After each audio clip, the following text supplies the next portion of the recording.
Halo teman-teman, kembali lagi di channel IB School. Kali ini kita akan lanjut ya pembahasan untuk persiapan tes Polri di tahun ini yang tidak lama lagi. Untuk bagiannya yaitu tes pengetahuan umum. Ini adalah lanjutan dari video-video sebelumnya yang telah kita bahas, yaitu kurang lebih ada 80 soal. Nah, ini kita bahas 20 soal lagi dari 81 ke 100-nya. Dan ini adalah materi soal yang akan kita bahas kali ini. Oh ya, buat kamu yang mau mengikuti tryout di bulan ini adalah list tryout yang ada di bulan ini ya, teman-teman. Caranya kalian tinggal gabung saja di channel IB School. Selain tryout ini, nanti kalian juga bisa akses ke video-video eksklusif dari IB School, lalu juga bisa akses ke latihan soal mingguannya. Tentunya masih banyak lagi keuntungan yang lainnya. Oke, sekarang langsung saja kita bahas dari nomor 1.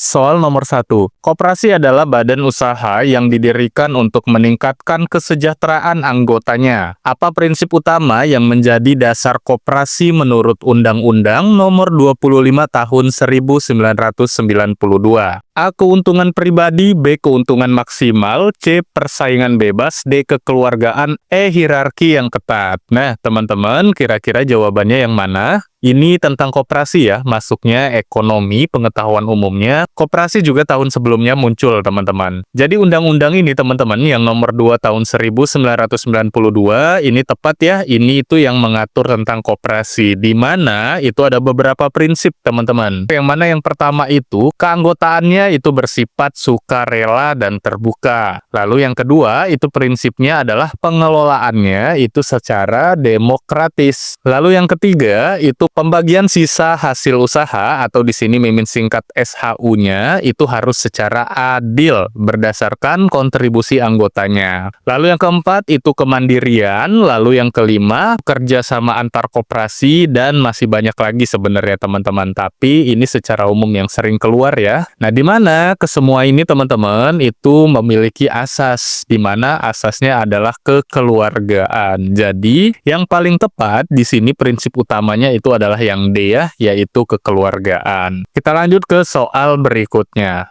Koperasi merupakan badan usaha yang beranggotakan orang atau badan hukum dengan prinsip kekeluargaan. Tujuan utama didirikannya koperasi adalah, benar ya teman-teman, tadi di soal sebelumnya ini ada jawabannya sebenarnya di soal berikutnya, yaitu prinsip kekeluargaan. Ini dinotis lagi ya di soal ini. Nah teman-teman, jadi yang menjadi tujuan utama dari didirikannya koperasi itu sebenarnya ada beberapa, tapi di sini mimin singkat 3 saja ya. Ini yang paling sering muncul. Yang pertama teman-teman, itu adalah meningkatkan kesejahteraan anggota. Lalu yang kedua, itu mendorong kerjasama dan gotong royong. Lalu yang ketiga, itu mewujudkan demokrasi ekonomi. Nah, 3 ini teman-teman tujuan utama yang sering muncul pada koperasi. Jadi jelas ya, dari opsi ini yang ada di tulisan mimin itu yang B ya, mensejahterakan anggotanya. Oke, diingat teman-teman. Kita lanjut ke soal berikutnya. Hari Koperasi Nasional dan Bapak Koperasi Indonesia yang tepat adalah A. 12 Juli, lalu Muhammad Hatta, Bapak Koperasinya, yang B. 17 Agustus, lalu Soekarno, Bapak Koperasinya, yang C. 1 Juni, Safrudin Prawiranegara, yang D. 25 Oktober, Bapak Koperasinya Soeharto, yang E. 5 Oktober, Bapak Koperasinya Abdul Halim. Nah, kira-kira yang mana teman-teman jawabannya? Ini diingetin ya. Untuk jawaban yang tepat, Hari Koperasi itu tanggal 12 Juli, teman-teman, di mana ini tahun pengesahannya adalah 1947. Nah, untuk Bapak Koperasinya sendiri itu adalah Muhammad Hatta. Jadi jawabannya ini yang A. Ini seharusnya sudah pada hafal ya. Kita lanjut ke soal berikutnya. Kali ini soalnya sudah beda ya. Bukan koperasi lagi, tapi tentang landmark, teman-teman. Di negara Suriname terdapat jembatan Jules Witdenbos yang melintasi sungai Suriname sebagai landmark modern. Jembatan ini dibuka pada tahun 2000 untuk menghubungkan ibu kota Paramaribo dengan kota. Nah, teman-teman, ini salah satu materi landmark juga keluar ya, tapi ini soalnya cukup asing ya, teman-teman, kita jarang dengar. Jadi ini dihafalkan saja. Jadi jembatan Jules Witdenbos ini teman-teman itu benar ada di Suriname. Dia menghubungkan ibu kota Paramaribo dengan kota Merzoer. Ini tuh untuk mempercepat transportasi yang menggantikan layanan feri atau kapal feri, teman-teman. Kita lanjut ke soal berikutnya. Negara Tuvalu di Pasifik memiliki keunikan sebagai salah satu negara terkecil di dunia dengan luas hanya 26 kilometer persegi. Kecil ya, teman-teman. Apa sumber pendapatan utama negara ini yang berasal dari dunia digital? A. Penjualan perangkat lunak, B. Penyewaan domain internet TV, C. Hosting server game online, D. Ekspor aplikasi ponsel, E. Produksi konten streaming. Oke, ini langsung diingetin teman-teman, ini jawabannya yang tepat yang B. Jadi negara ini itu memiliki sumber pendapatan utamanya adalah penyewaan domain internet TV, di mana TV-nya di sini itu adalah Tuvalu, teman-teman, bukan television ya. Kita lanjut ke soal berikutnya. Jepang berada di cincin api Pasifik, area dengan aktivitas tinggi akibat subduksi lempeng Pasifik dan lempeng Filipina. Apa keunikan geografis Jepang yang dihasilkan dari aktivitas lempeng ini? A. Rawa garam terbesar, B. Danau terdalam di Asia, C. Gurun terluas di Pasifik, D. Hutan batu kapur tertua, yang E. Pulau vulkanik baru muncul secara berkala. Oke teman-teman, jadi untuk materinya, ini betul ya, keunikan geografis Jepang ini sebenarnya adalah aktivitas vulkanik dan seismik tinggi akibat pergerakan lempeng dari Pasifik dan lempeng Filipina. Nah, di mana ini itu akan menyebabkan letusan gunung berapi bawah laut sehingga dia muncul yang namanya pulau baru. Nah, untuk pulau barunya ini juga biasanya ditanya ya, teman-teman. Ini salah satunya adalah Pulau Nishinoshima. Jadi, ini jawaban yang paling tepat itu yang E, pulau vulkanik baru muncul secara berkala. Kita lanjut ke soal berikutnya. Di Provinsi Aceh terdapat tradisi Saman, tarian yang telah diakui UNESCO. Apa keunikan gerakan dalam tari Saman yang membedakannya dari tari lain di Indonesia? Nah, ini sebenarnya sangat terkenal ya, tari Saman. Jadi ini kemungkinan kalian sudah tahu jawabannya. Jadi tari Saman ini itu adalah tarian yang diperagakannya sambil duduk, ritmenya juga cepat. Jadi untuk jawaban yang A, B, C, D, E yang paling tepat yang D, dilakukan sambil duduk dengan ritme yang cepat. Kita lanjut ke soal berikutnya.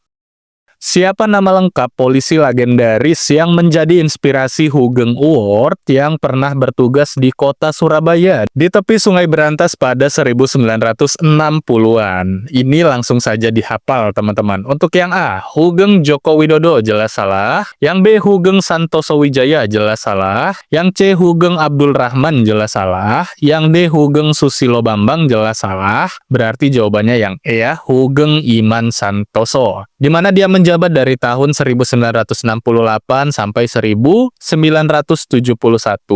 Dia salah satu polisi yang jujur, bersih, dan tegas, teman-teman. Sehingga untuk mengenang beliau, ini diadakan Hugeng Award ya, teman-teman. Ini diadakan oleh Jenderal Listio Sigit. Oke, teman-teman, jadi jawabannya yang E. Kita lanjut ke soal berikutnya. Polisi wanita dari Divhubinter Polri yang terpilih sebagai delegasi Indonesia dalam FPU Performance Workshop pada Desember 2024 di Langfang, Provinsi Hainan, Tiongkok yang berbatasan dengan Laut Tiongkok Selatan adalah, ini juga langsung dihafal teman-teman karena ini materinya seputar prestasi Polri ya. Oke, jadi ini jawabannya adalah yang A, Bribka Dewi Santika bukan, yang B, Ibda Sariwulan bukan, yang C, Aibtu Lina Mardina bukan. Nah, jawabannya yang D, teman-teman, Brigpol Tiara Nisa Zulbida. Jadi, jawabannya ini yang D. Ini dihafal saja, kita lanjut ke soal berikutnya. Penemu hukum gravitasi universal yang lahir di Woolsthorpe, Inggris, sebuah desa kecil dekat Sungai Witham, dan menerbitkan teorinya pada tahun 1687 adalah, nah ini tentang penemu, ini juga biasanya muncul ya teman-teman. Jadi ini salah satu bentuk soal pengetahuan umum bagian sains dan teknologi. Oke, jadi hukum gravitasi teman-teman, jelas itu penemunya adalah Isaac Newton. Ini di tahun 1687, lebih tepatnya sama seperti di soal ya. Nah, dia juga menerbitkan sebuah buku teman-teman. Takutnya ini nanti ditanya ya. Bukunya adalah Philosophi Naturalis Principia Mathematica. Jadi ini juga terkenal. Nah, jadi jawabannya jelas yang A, Isaac Newton. Sedangkan untuk yang B, Albert Einstein, ini teorinya tentang relativitas, diingetin. Untuk Galileo Galilei, dia itu menemukan salah satu konsep mekanika ya, dan astronomi. Lalu untuk Niels Bohr, ini juga sering keluar, diingetin teman-teman, dia adalah salah satu bapak kimia ya, yang mana dia menemukan salah satu teori kuantum, jadi bukan gravitasi. Lalu yang E, James Maxwell, ini teori tentang hubungan antar listrik. Oke, kita lanjut ke soal berikutnya. Ahli kimia yang mengembangkan tabel periodik unsur modern berasal dari Siberia, Rusia yang berbatasan dengan Stepa, Kazakhstan dan mempublikasikan karyanya pada tahun 1869 adalah. Oke teman-teman, langsung saja ya kita jawab dan sekaligus nanti tiap opsinya kita coba jabarkan ya. Untuk Linus Pauling yang A ini salah. Kenapa? Karena dia teorinya tentang ikatan kimia, teman-teman. Untuk yang B, Antonio Lavoisier jelas salah karena dia tentang kekekalan massa, teman-teman. Jadi bukan tabel periodik ya. Untuk John Dalton juga salah. Ini tentang proporsi berganda teorinya. Yang D, Dmitri Mendeleev. Nah, ini benar, teman-teman. Dia ini adalah salah satu bapak kimia modern yang menemukan tabel periodik unsur modern. Jadi, jawabannya yang D, teman-teman. Kita lanjut ke soal berikutnya. Hewan komodo yang hanya ditemukan di Pulau Komodo dan sekitarnya di Nusa Tenggara Timur memiliki nama ilmiah. Nah, teman-teman, nama ilmiah ini juga tahun sebelumnya cukup banyak ya munculnya, jadi langsung kita coba cek opsinya satu-satu. Varanus komodoensis. Nah, ini teman-teman enaknya dari nama ilmiah itu biasanya dari namanya itu sudah mencerminkan hewannya. Di sini jelas ya, ada kata komodo. Jadi ini jawabannya, teman-teman. Oke, kita coba jabarkan untuk opsi lainnya ya. Yang B, Crocodylus porosus. Jelas ya, di situ ada krokodil. Berarti ini buaya, tapi porosusnya itu muara, teman-teman. Untuk yang C, Piton reticulatus, jelas ada piton, berarti ini adalah ular piton retikulasi. Yang D, Megalania prisca. Nah, ini teman-teman, ini agak susah, karena dari namanya kita susah ya untuk menebak hewannya. Ini adalah nama ilmiah dari kadal raksasa. Lalu yang E, Lacerta agilis, ini adalah nama ilmiah dari kadal pasir. Oke, kita lanjut ya ke soal berikutnya. Provinsi Aceh yang terletak di ujung barat Pulau Sumatera memiliki kekayaan gas alam di Blok Arun. Pada tahun berapa perusahaan mobil oil mulai mengeksploitasi sumber daya ini yang menjadi pendorong ekonomi pasca konflik sosial? Nah, teman-teman, ini juga langsung dihafalkan saja. Jadi untuk perusahaan mobil oil yang mulai mengeksploitasi sumber daya ini tuh terjadi di tahun 1971 ya di Blok Arun Aceh. Nah, dia juga adalah yang berkontribusi besar pada ekspor LNG di Indonesia. Jadi jawabannya jelas yang A, 1971. Nah, kalau yang B-nya itu salah, teman-teman, karena itu sudah dalam tahap produksi yang 1985-nya. Kita lanjut ke soal berikutnya.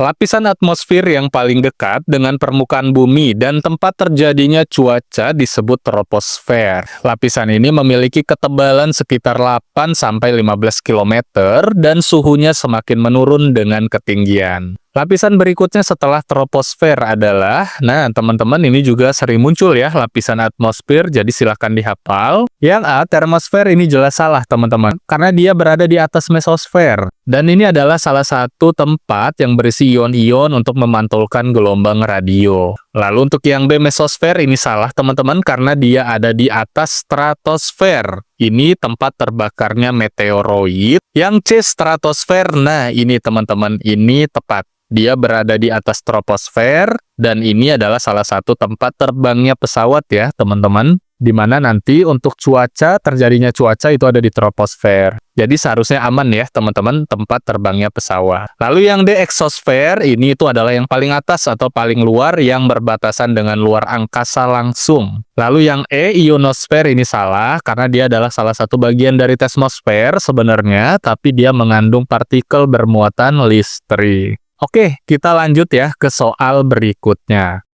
Lapisan ozon yang berfungsi menyerap sebagian besar radiasi ultraviolet dari matahari berada di stratosfer. Lapisan ini penting bagi kehidupan bumi karena yang A, melindungi dari asteroid dan meteoroid, jelas salah ya. Ini tuh adalah mesosfer. Tadi sudah dibahas ya di soal sebelumnya. Yang B, mengatur tekanan udara di permukaan bumi, salah. Jelas ini adalah troposfer. Yang C, menyediakan oksigen yang dapat dihirup manusia, salah ya. Oksigen jelas dari tumbuhan. Yang D, mengurangi efek pemanasan global langsung dari matahari, salah. Nah, jawabannya yang E, teman-teman. Menyerap dan memantulkan radiasi ultraviolet berbahaya. Oke, bisa ya teman-teman. Kita lanjut ke soal berikutnya.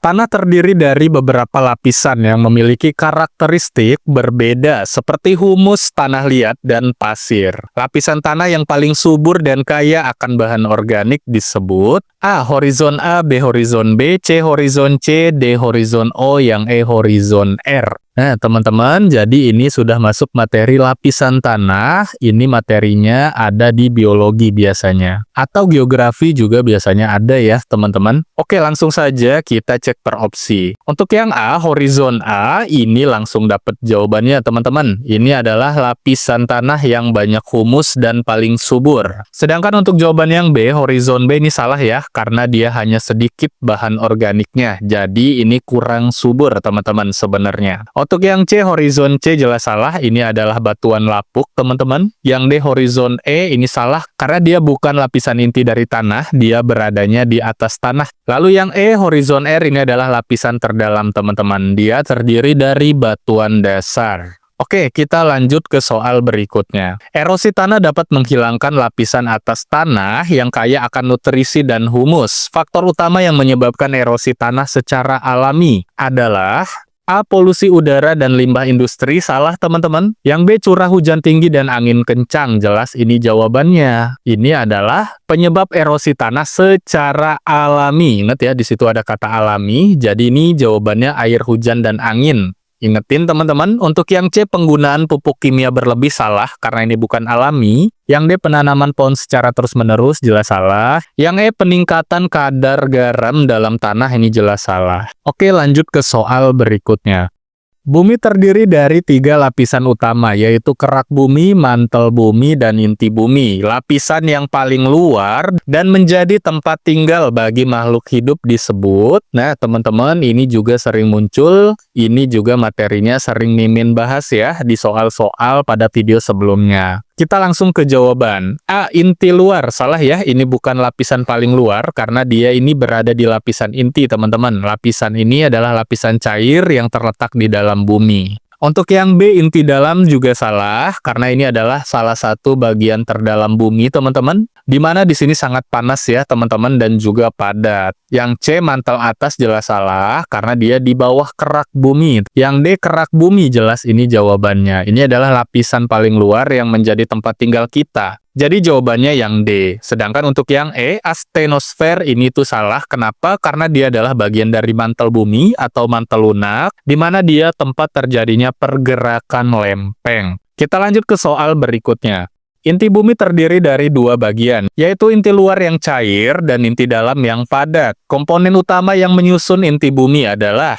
Oke, kita langsung ke opsi. Yang A, silikon dan aluminium. Salah, teman-teman. Kenapa? Karena ini tuh adalah komponen dari kerak bumi. Yang B, oksigen dan hidrogen, jelas salah ya. Yang C, besi dan nikel. Nah, ini kalian ingetin ya. Ini adalah komponen penyusun dari inti bumi. Lalu untuk yang D, karbon dan belerang, jelas salah. Yang E, magnesium dan kalsium, ini itu mantel bumi, teman-teman. Oke, kita lanjut ke soal berikutnya.